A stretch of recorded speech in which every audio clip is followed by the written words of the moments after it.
any problem that could ever hit us.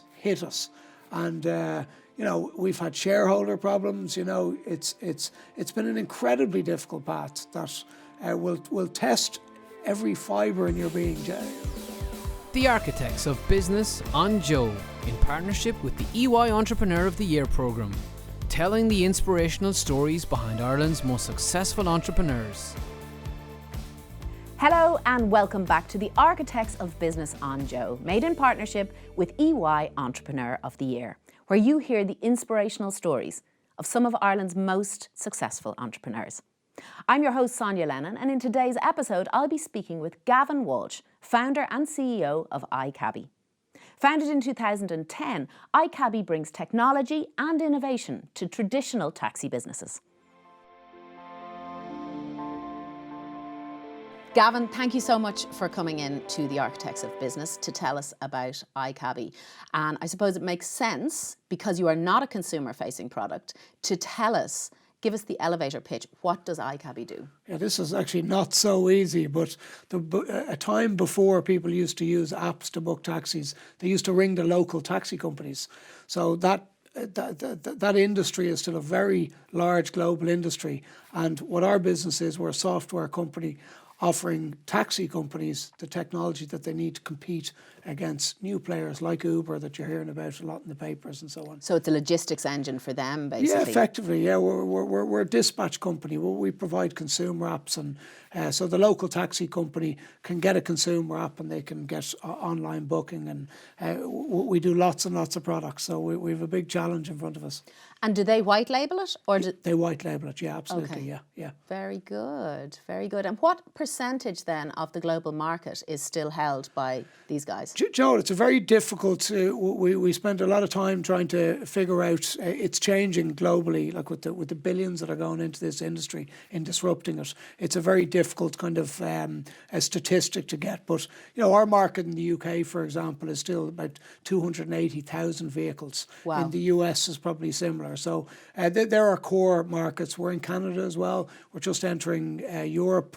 We've got our biggest ever contract recently in Australia. Fantastic. So we've been, we've been enjoying high growth since we started, which is good. So, and really, as the other players are growing, the taxi companies need answers, and our job is being the best answer to these changes in the market. Amazing. That wasn't so difficult. When you ask certain people, they've nearly, it's not. They need a diagram. A little bit, yeah. I think that's a difficulty with B2B business sometimes. Yeah, of course, probably, B2C has to be crystal clear. The proposition has to be a one-line pitch so that people get it. B2B is more difficult, I always think. It's a good point. And even when it's in Entrepreneur of the Year, you see lots of different businesses, and they explain them to you, and you don't quite understand them. Yeah. So yeah. So let's go back down memory road a little bit. Yeah. Your upbringing is quite interesting in terms of the pioneering spirit that inhabited your home. Yeah, it's something that I grew up with. So like my dad's from a farm down in Dungarvan called Coolnagower. And incidentally, the name of the business is called iCabbi, but that's just a trading name. The business is called Coolnagower. So we named it after the farm my dad grew up in. Amazing. And there was 11 kids in the farm. The deal is the oldest kid gets the farm. The rest have to make their own way. In feudal times. That's just the way it was. So a good few of my dad's brothers and sisters went over to London, as did lots of Irish people in the late 50s. And he did quite well. He did night school to become an electrician, and he bought a couple of houses. But his dream was to get back to Ireland and to set up his own business. And he was sitting on a doorstep in Kilburn High Street, and he saw a car driving by and knocking a wing mirror off. And he'd just heard, it was early 60s at this point, and he'd heard that the Irish driving test had just come out in Ireland. Before that, anybody selling you the car would tell you how to drive it up the road and off you go. There was no driving licence. So he went and got a job at British School of Motoring, learned to become a driving instructor, and came back to Ireland and set up Irish School of Motoring. Amazing. In 1965 or something like that, but a long time ago. So. And so what did that mean for your household growing up then? Look, I always grew up, but my dad was an entrepreneur, and I think the word is seen more positively now. People nearly strive to be entrepreneurs now. It was a dirty word, wasn't it? I kind of, I couldn't, I maybe, yeah, like for someone to call themselves an entrepreneur was not seen as a positive thing. It's funny because actually a very good friend of mine back in the 80s taught his 4-year-old niece this trick, and he would say to her, "Tell me a dirty word," and she'd say entrepreneur. But I think it was a bit Del Boy, wasn't it? It was a bit fly by night. Definitely, and I still, if someone was to ask me, "Am I an entrepreneur?" I still would, you know, even though I take great pride in who you are and what you are and what I've done. But like I grew up with watching my dad build a great business. That's still a good business. Irish School of Motoring is a household name in Ireland. That is B2C. It's an easy one to explain, and lots of the Irish people have gone through the doors and learned to drive from Irish School of Motoring. So I grew up with that. I believe you were an early YouTube star and you appeared in some of the instruction videos. Is that right? It was before YouTube, I think. But I was a driving instructor. When I was 20, I learned to become a driving instructor. And I saw a niche in the market that people were very nervous going into to do their driving test. They didn't know what to expect. So I, with a friend of mine, who's doing some great things now, we did these loads of videos on, we did a mock driving test and loads of tutorials. So that wasn't your father's company, that was your own? Well, it was, we did the Irish School of Motoring Guide to Passing your Driving Test. Amazing. And lots of the videos are still on YouTube, but they were never intended to be on YouTube. They were intended to be sold. Yes. And that was an early stage kind of SaaS business where we put it up online. There was CDs that were sold in Easons and so on, but then we built it into a website. We put it online and people subscribed to it, and I didn't know what SaaS meant at the time, but that's kind of what it was. Nobody did, if it makes you feel any better. You know, I couldn't put a year on it, but you know, I was only talking to somebody today who had to do their test again, and they found my videos online. Wow. So I still meet people. That was me in the videos. So that's quite a legacy. Yeah, it was a good success, you know. But that wasn't your only business. You had a sort of a smorgasbord of businesses in your youth. I got married only 5 years ago, and my brother was the best man, and his speech was about all the business ideas that I've had. So we should have brouabrought him in instead of you, should we? Probably, but you know what, the speech went on quite a while, and I've had more businesses probably than anybody, but that's always been my passion. I love all business, and you know, I see everything I see, I just can't help myself. I like coming up with ideas for it, you know. If anything, and what if you had to live in one department in a business? What's your core strength? Look, what I've learned is I recently did a leadership for growth course set out by Enterprise Ireland, and I think you know you have to get kind of self-aware what your strengths and weaknesses are. And I'm probably not a good manager, but I'm a good leader. Yeah. So in lots of different businesses over the years, you know, I've always grabbed friends in with the business, and iCabbi was built with lots of friends. You know, there's been positive and negatives in that, but you know, we've got a very strong culture, and like lots of the kind of senior managers are people I've known for a very long time, and again, that's something that I've been very proud of. Okay, I need to go back to one business in particular, the rabbits. I have to keep my mouth shut.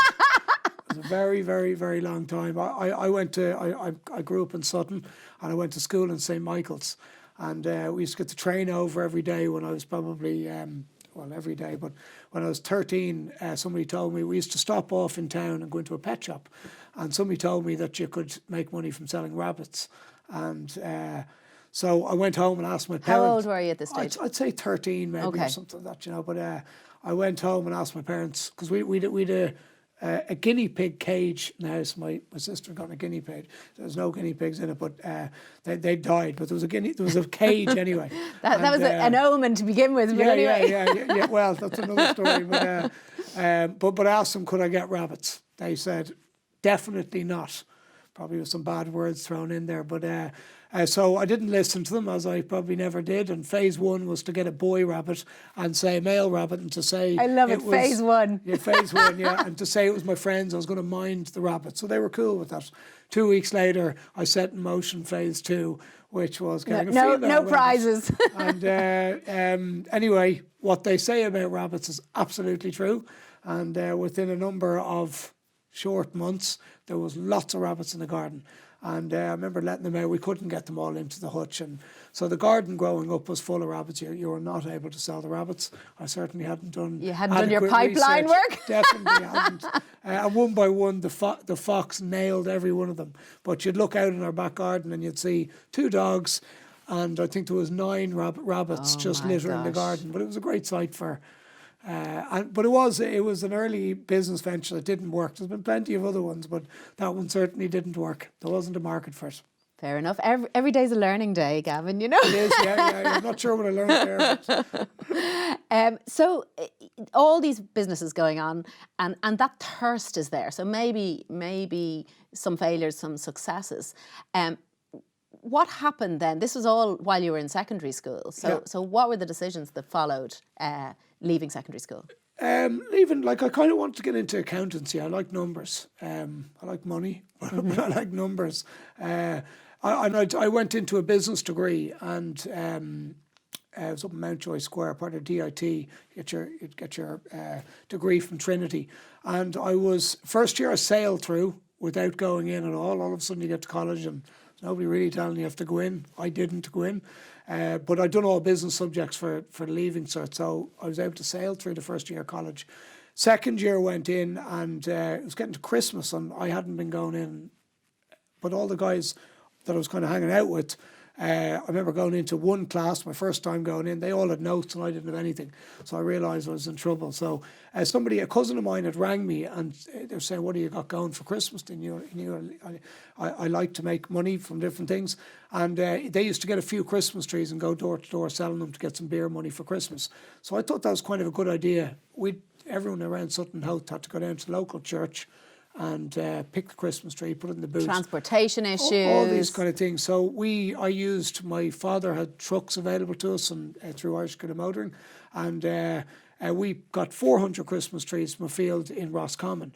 And we were able to, we delivered flyers door to door, which I've done for other different businesses. And we went door to door with Christmas trees and we sold them all. Phenomenal success, and I got money. See, there was a good margin in that now. It was a great margin, yeah, and it's gone up a lot since, only there's a lot more people in the area doing it. We did that for probably about 4 or 5 years. I would make a forest out of my parents' back garden.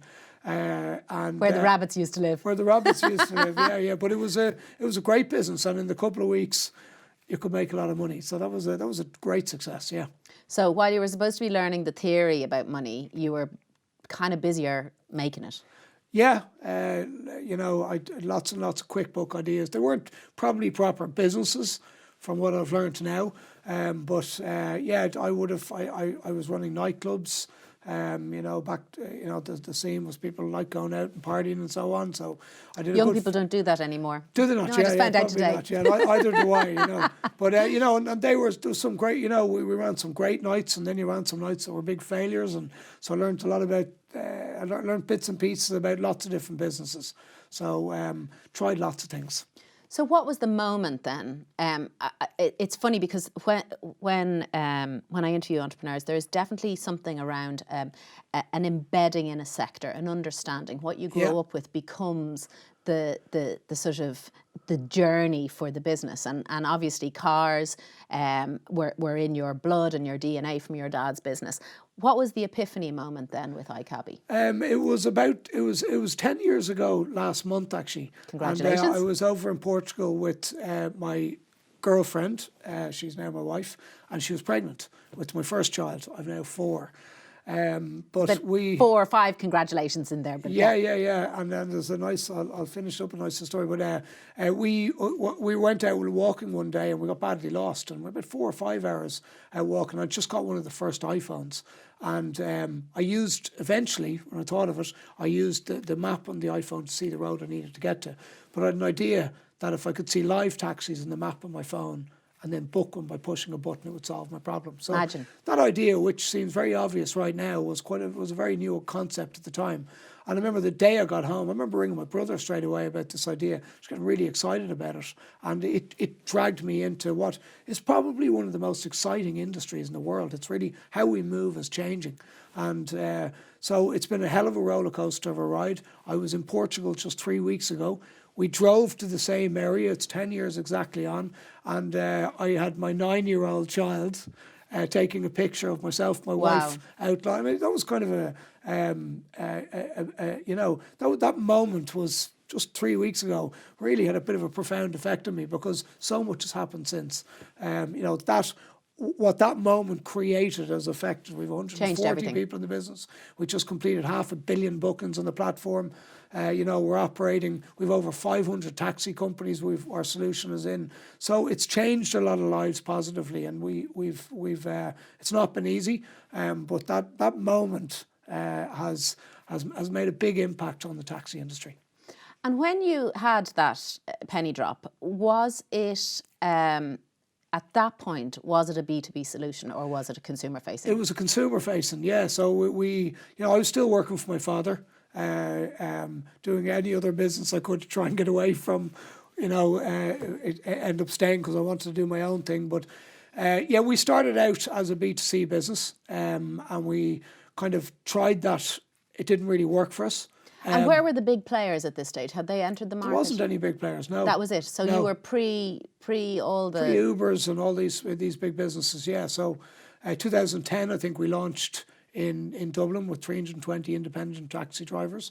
That didn't work for, we didn't really have business experience. We certainly didn't have much investment at all available to us. But we'd launched in Cork as well through a taxi company. And Cork worked. As a pilot? Kind of, yeah, and the model in Dublin didn't work. So although it failed, we saw a glimmer of hope in what happened in Cork. And we decided to go again, not throw in the towel. And the aim was to link together taxi companies through one technology and market them under the iCabbi brand. So in 2011, we found a company in Dublin called Express Taxis, who liked what we were doing, liked us, and a lot of trust in us because we didn't really have a business at the point. We were just 3 guys at that point. The owner of the company took a big risk on us, and we launched again. That worked better. We built a dispatch solution for her company, and iCabbi as the consumer brand didn't really work. And it was only then in 2012 we met with VIP Taxis, which is a well-known company in Dublin, who didn't like our model. They said, there's a conflict of interest between B2C and B2B. And they said, if you just focus on dispatch, create a solution for us. Yeah, and ditch your B2C aspirations, we'll go with you. So we had a good, long, hard think internally, and we did that.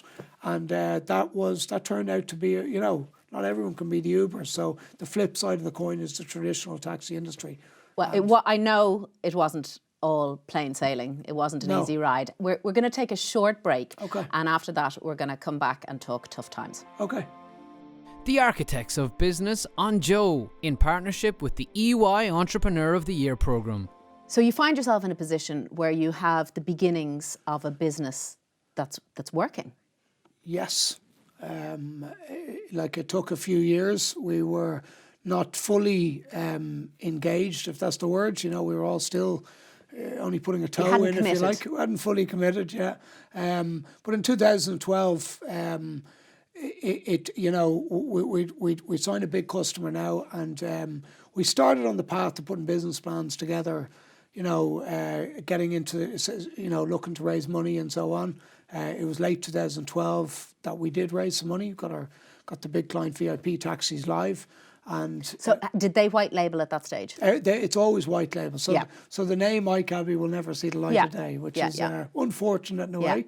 I always thought it was a good consumer brand, but it won't see the light of day anyway. And so our business, we're just a B2B solutions provider to taxi companies. So it did take a few years. It wasn't all plain sailing. Yeah. You must remember some really tough times and stuff that was difficult to take, because you've spoken already about tenacity and sticking with it. Yeah. That core principle that drives entrepreneurs forward. What was the toughest time? Yeah, every day is tough. Genuinely, it's a bit of a cliche, but it's an absolute roller coaster. We have, and I'm sure every entrepreneur or anybody kind of running any company will have similar stories, but we've run out of money. We've had to put people on half wages. We've not really luckily we've always been growing, but I would nearly say any problem that could ever hit us. And we've had shareholder problems. It's been an incredibly difficult path that will test every fibre in your being, really. But they continue to happen. And as somebody that I really value their opinion, they just said business is about solving problems. And every day you're going to have a new problem. And it's your ability to not get knocked down too much. In the dark times, you need those little glimmers of light to keep you going. And luckily, we've always had them in iCabbi, even when there's times, and there's been so many that we thought maybe the business might not make it. For some reason, we've just come through them all, which is, I should have written them all down because. Well, it's funny because I mean, I've been through my own entrepreneurial journey and continue to be on it, but I think often that first critical moment where you're in crisis, that's nearly the worst one, and from there you almost become not inured to it, but you get used to that feeling. The stakes get higher, the problems get bigger, the rewards get bigger in tandem with it. So I think the problems will always be there. Yeah. They just become bigger problems.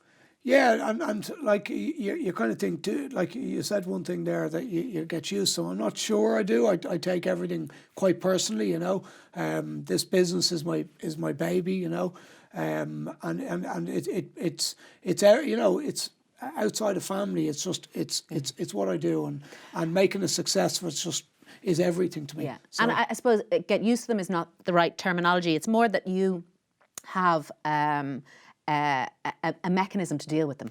Yeah, maybe, yeah. As I said, there's particularly as the business has grown, there's 140 people in the business, and we only had 80 people this time last year.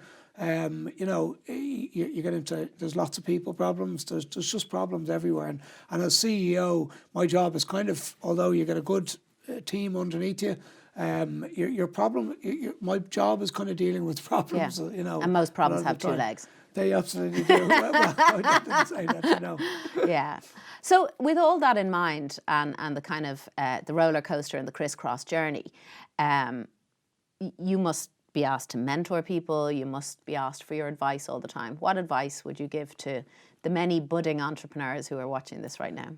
Do you know what I do, and I feel very fortunate and humbled when people do ask my advice. I think the journey that people follow in business is quite similar. There might be different businesses, it's different quite industries, universal, isn't it? But I've through the Entrepreneur of the Year, you get to meet some brilliant people, and through the Leadership for Growth, and you know what, different business, they all face the same challenges. So, when I'm asked advice and so on, for me, you see some people that when they start out in business, they don't want to tell anybody about anything, and I don't do that. I share my ideas, and I talk to lots of different people. I use my network as best I can, because and I continue to always, even in everyday business, I'm always coming up with ideas myself.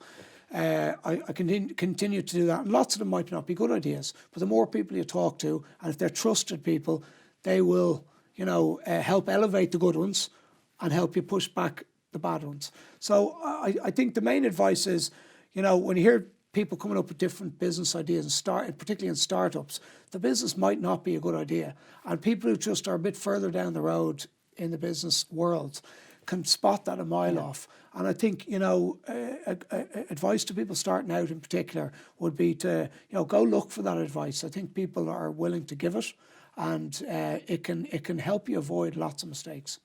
And I suppose make sure you're getting advice from the right source, somebody who's done it, And I was always very fortunate. I had my dad. He didn't really understand software. As the business progressed, it became something different. But, but even in it's a very different business. He's been able to advise me, and I'm very lucky to have had that. But I've a great support network, and people in the business, the team of people that have been there from day one and early stages in the business, we work very well together, and I think that's a really important element to success. So I couldn't do it on my own. It feels like family the way you talk about it. I couldn't do it on my own. There's so many, I have strengths, but I've so many things that I could not do in business. Even from in the early days, putting business plans, that's not me, So you need to know your strengths and fill your. Fill the gaps. With great people around you, and they're the people that are really going to make a business. There's not just one person, you know. Yeah. Be too lonely on your own anyway. Definitely, yeah. So you spoke about the Entrepreneur of the Year programme. Yeah. So when were you involved in that? When did your involvement begin? That was 2016, I think, pretty sure. Not so long ago. Not so long ago, and we were, you know, you have to get recommended. Somebody has to put you up for it. I probably would have, like, I didn't win, but that was okay. Getting in, you know, there's lots of people apply first. There's lots of entrants put into it, and to get in for me was something. It was nearly like winning my Wimbledon, you know, because Who nominated you? it was somebody. I think it was Shane McDonald from marketing in our business. I'm pretty sure he put me into it. So, And how did you feel when he told you that he'd done it? you know what? Again, back to what we started with. You know, calling yourself an entrepreneur is not, I wouldn't say, not a dirty word, but that's what we started the interview with. But look, it's something I feel immense pride with, genuinely. You know, and then when you got to meet some of the companies, we were a bit earlier than other companies, I felt. But it was something. There's a trophy that everybody gets, and as somebody says, like when we, I think the first day of the entrepreneur program, somebody says this is not something you can buy your way into. It's not something you pay money to get into. You know, you're in on merit because you're an entrepreneur and because of your story, and that meant a lot to me. Genuinely, I have that. I've moved into a lovely new house, and I have that trophy in a very special place in my house because it means a lot to me. Amazing. And what impact did it have then? So obviously there's a validation piece, which is huge, but there are tangible impacts to the programme as well. Yeah, look, I think like our business, we've been very fortunate. Since the Entrepreneur of the Year, we have been 80% acquired by Group Renault. So, you know, which is massive, really. Like, so how do they use the technology? You know, look, the world is changing, you know, and certainly people buying cars, you know, how people move is going to change. So the car companies are investing in mobility startups, and that's effectively what we are. We probably might not have called ourselves that a couple of years ago. But, you know, we've got 70,000 cars right now driving around on our platform. You know, today alone we'll complete about 750,000 trips around the world. So, and that's growing exponentially. You know, we'll hit 1 million bookings a day this year towards the end of the year. So, you know, Renault is looking at they know their model, and as do all the other car companies. Is going to change when autonomous cars and these sharing things economy, all these things. You know, car ownership is dropping, so less people are buying cars. So they need to figure out ways of staying in business. You know, so they're investing in lots of different kind of startup business, mobility solutions, and at the end of the day, we've 70,000 cars at the moment. Not to be sniffed at. Not many of them are Renaults, you know, so there's an obvious value there for them. So, you know, a key part of our strategy is electric vehicles going forward. So, and that's perfectly in line with what Renault's strategy is. You know, they're investing billions into electric vehicles. So, look, there's a very obvious match up there. And so, given that you're, you know, the taxi industry is you know who you are. Yeah. What do you think the future is in terms of driverless cars, and how much is that going to disrupt the industry? Yeah, and if you go back, I did say my father owns Irish School of Motoring, so when autonomous cars, people won't be learning to drive. So, you know, the effects of autonomous cars is very interesting. You know, it's going to affect every kind of business. So, look, in our business, I think electric vehicles, you know, the combustion engine is going to decline. Electric vehicles are going to rise. People care about the environment. It's important. Each car is giving off 4.96 cubic tons of emissions every year. Taxis are doing 3 to 4 times that. So, you know, our goal in the next number of years is to kind of try and bring in a new program that introduces electric vehicles to the taxi industry. So it's a key part of our strategy. Autonomous cars, I don't think they're going to happen the way, even though I've been in one. I've been in Renault's autonomous car. I went to France and I used to teach people to drive, so I've been in the passenger seat. You know, it's just a car driving around roads. It works. Though there's going to be regulation problems and insurance issues that are going to slow it down. But that is coming, and I think it's... Never mind the moral dilemmas that come into play. But I do think it's down the road a little bit. Yeah. I mean, you know, down the Keys, I think there was a pod which goes up and down. So it's not going to happen like people think it's going to happen. That would be the view of Renault as well. It's not going to happen where they click a finger, it's going to be autonomous cars everywhere. They're going to be quite simple to start with. That's going to evolve over many years. So, you know, I don't think we're going to see too many changes in the next 5 years on the roads of Dublin, for sure. Okay. I'm interested because, you know, it's such... I suppose every industry is disruptable and being disrupted at the moment. Knowing what you know now, if you could start all over again, would you do things differently? Would you create a different company?